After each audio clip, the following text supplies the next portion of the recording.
How to astral project easily. Do it tonight by Manifest Yourself. Look, I'm gonna like their video.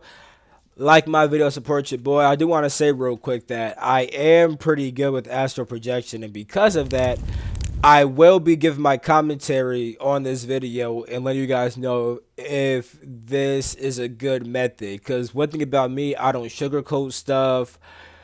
I'm not about to act like you're gonna always just astral project instantly. You feel me? I made a whole entire course, in fact, that literally targets the true things that you need to develop in order to astral project. And there's no promises that you're gonna do it in one fucking night. But if you train these certain parts of yourself and develop certain parts of yourself, you will get to a point in your life where astral projection does happen naturally. You feel me? And then you don't have to even try that hard. You feel me?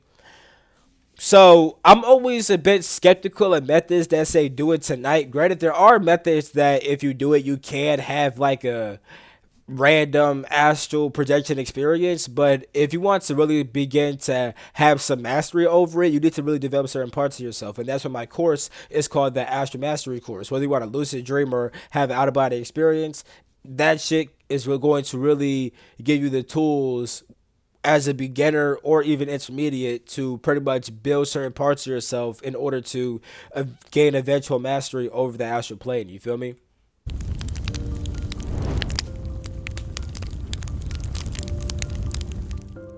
Huh. Sometimes astral projection comes easier for others, but for most of us, it takes a lot of practice and a bit of time, sometimes even a bit of luck. I'll do my best to explain how I can do it when I want easily and why you should or shouldn't do it.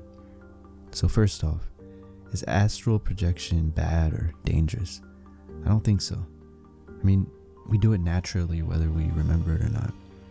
The easiest way to astral project is to do this.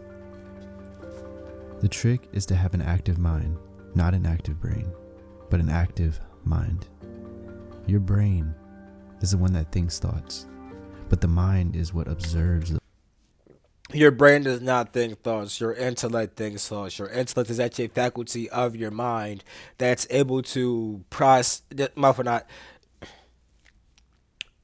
Your intellect is a faculty of your mind that is able to act out its intelligence in order to gain knowledge about certain things.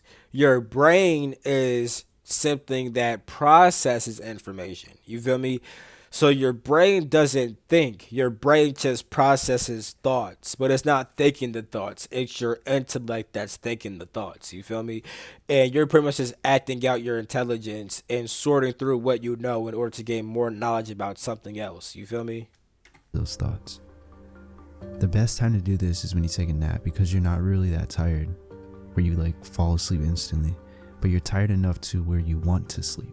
When you're falling asleep, set the intention first off that you want to astral project. Once you set the intention, it's important that you try to keep your mind as active as possible. You can try counting in your head or something similar. As you get more and more tired, you will start to notice that your thoughts will stop counting, or whatever repetitive task that you begin. And as you begin to fall asleep, Wait, I gotta run that back real quick. To sleep. When you're falling asleep, set the intention first off that you want to astral project. So I gotta say yes, setting an intention for going to sleep is very important. Once you set the intention, it's important that you try to keep your mind as active as possible. Now, keeping your mind at, I'm gonna see more what he means about that. But I want to say this real quick. Even if you do this, like if you're about to go to sleep and you're extremely tired, bro, you're probably not gonna astral project because you do need energy in order to do that. You feel me? I have a YouTube playlist about how to astral project too. My playlist has different videos, like different tips and tricks that help you astral project. You feel me? But if you want the full in depth course, I have a link for that down below. You can try counting in your head or something similar. See, counting in your head, I wouldn't do that. You feel me? Just because that also takes energy. You feel me? I wouldn't do that. As you get more and more tired, you will start to notice that your thoughts will stop counting, or whatever repetitive task that you begin. And as you begin to fall asleep, focus back on counting or whatever your repetitive mental work is. 3 things will possibly happen.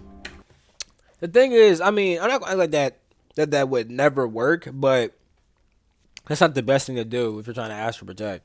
You feel me? Because that takes energy. Now you're focusing more on your mind, which is linked to the mental plane and not the astral plane. You feel me? It's you know.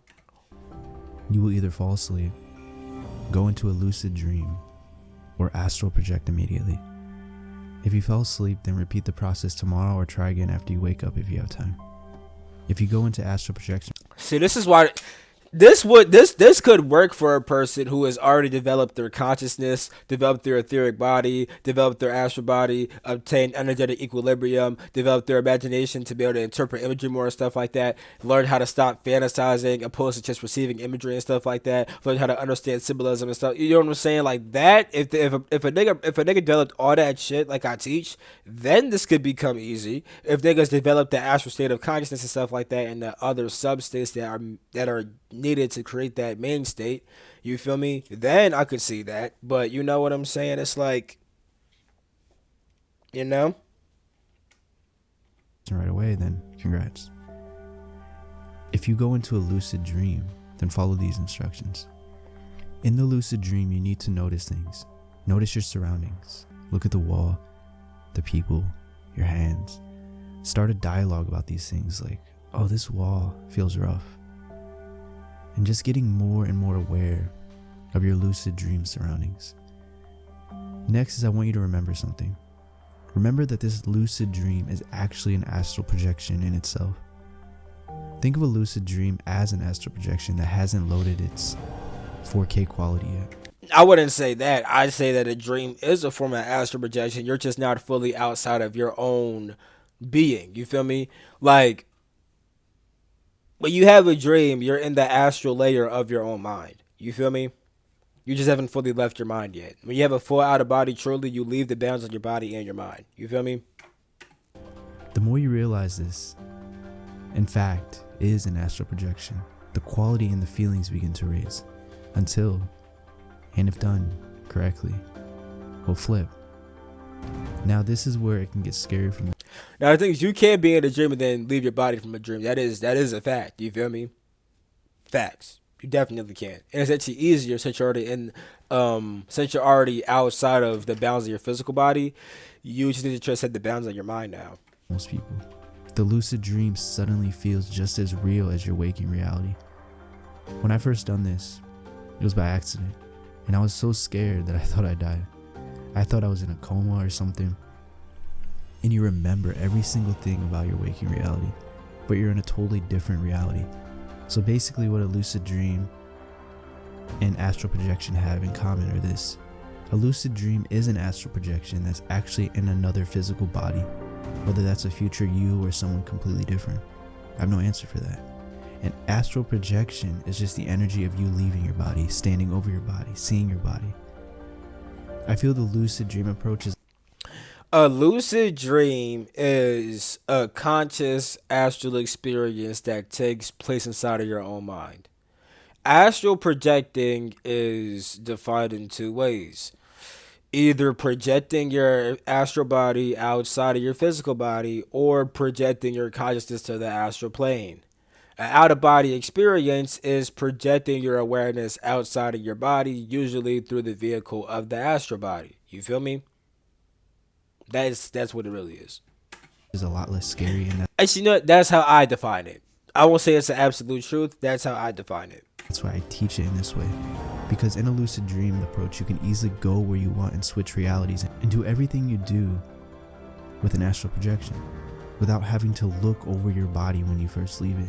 You see, so he's not. Okay, so I mean, yes, he's astral projecting inside his own mind, but it doesn't seem like he's truly leaving his body. He's probably just having lucid dreams, getting lucid inside of his dreams, feeling really freaking lucid, and now he's exploring his mind and the creations of his mind and stuff like that. Because usually when you leave your body from a lucid dream, the whole entire dream shuts down and you begin actually like experiencing leaving your body. You feel me? So yeah. Like it seems at times, I mean, I guess like you could go somewhere from your mind and then not kind of see that, but like if you're just staying inside your mind and not going nowhere, then you're just inside your mind. You feel me? which usually scares people enough to wake them up and ruin their experience. Is it dangerous? Well, is dreaming dangerous? Dreaming is just a memory of an astral projection, in my opinion. Well, dreaming is less dangerous than leaving your body, but leaving your body isn't dangerous if you know what you're doing. So take it with a grain of salt and check your tolerance for such. I mean, yeah, that video was. I have no comment. I'm gonna end the video right there. I love you all. Catch my next video. Peace. The freak out.